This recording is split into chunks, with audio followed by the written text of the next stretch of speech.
Welcome to In Your Neighborhood. I'm your host, Charlotte Brown, and on today's show, we are talking with Medical Equipment Modernization Opportunity, also known as Memo. My guest today is Dr. Jerome Harvey. He's the founder and director of Memo. Welcome to the show. Thank you. So let's start with what Memo is and why did it start? Okay. Well, Memo is basically what we do is recycle used but still useful hospital equipment, mainly from northwestern Ontario, which otherwise would end up either in a scrapyard or a landfill. And we originally began working in Cuba. The reason for that was that in 2004, where we live on Court Street, the Port Arthur General filled the horizon out of our kitchen window. And I was looking at it and thinking it was closing, and I wonder what's going to happen to all the equipment in that hospital and in McKellar Hospital. Mm-hmm. So I inquired and basically was told that the equipment would probably end up in the landfill because Thunder Bay is so far away from anywhere else, it's not economical to transport it. At the same time, I met a guy who asked me if I was interested in going to Cuba to work on a children's camp that the government had just returned to a church there. So I went there, and while I was there, I thought, well, maybe the Cubans might be interested in this. So we made arrangements to meet with the Cuban official.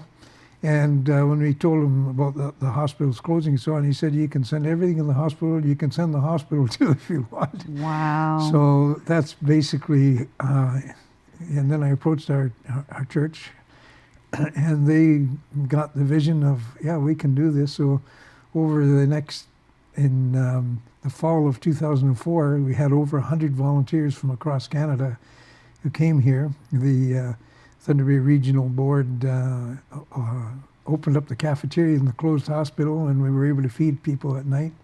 And so we actually shipped 19 ocean containers of used but still useful equipment from Port Arthur General Hospital and McKellar Hospital. Wow, that's incredible. And how innovative to think of, like, here's all this equipment that, you know, some of it's probably outdated or maybe outdated for us, but for us, yeah. Yeah, but not so much in a developing country like you. Yeah, a good example of that would be X-ray machines where we go digital, mm-hmm.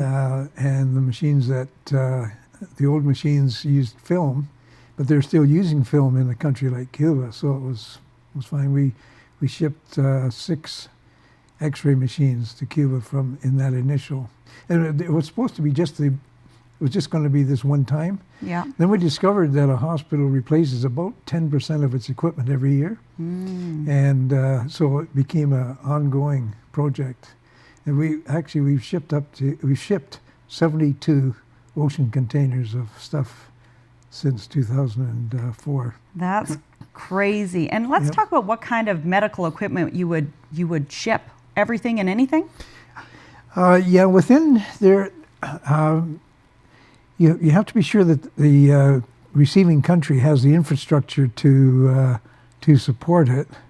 So there are some things, very sophisticated equipment, which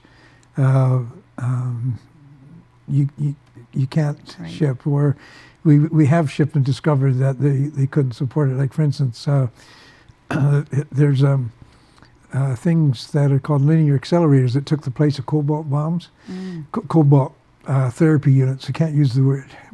Bombs. In Cuba. When I ship stuff, you can't call it a bomb. We'll ship you a cobalt bomb. Didn't go over too big. But anyway, so those linear accelerators require a lot of maintenance and upkeep and technical stuff to run, so it's just not practical. Right. But there's all kinds of things, like simple things like blood pressure cuffs. We're just presently working in a hospital in Mexico, a little 18-bed hospital that cares for poor people, and they had 2 blood pressure cuffs in the whole hospital. So we got a whole bunch of blood pressure cuffs when the Dawson court closed. Right, absolutely. And some of them just need a little bit of fixing, and we were able to ship about 10 of those to this little hospital. Awesome. Called the Good Shepherd Hospital. Good stuff. Yeah.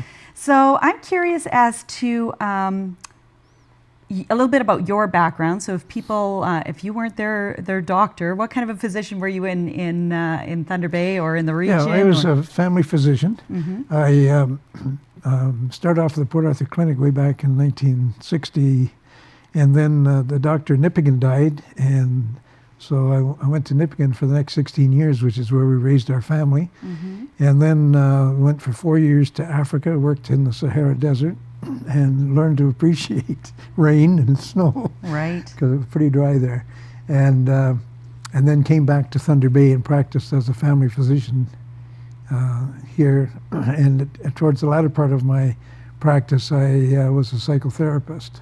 Wow. And I think I asked you whether you knew the difference between a psychotherapist and a psychiatrist. Right. We'll skip that. Yes, absolutely. So it's something that, definitely is something that's important to you, and it was called on your heart to be able to help other people.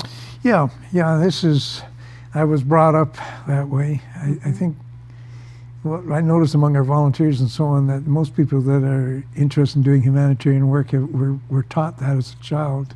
Right. And that's why I see in the paper sometimes kids are being taught to help others. And I think that's really important in a child's upbringing. Yeah. Absolutely. And to use the gifts and skills that you have and that you've been given, because you've got a medical background. Yes. So this is very, very fitting to be able to identify. You have to be able to look at a piece of equipment and know whether it's useful.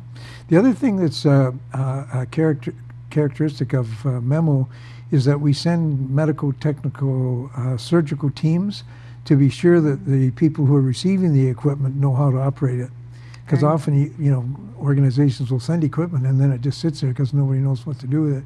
So we've so far had about 26 medical, surgical, technical teams go from Thunder Bay.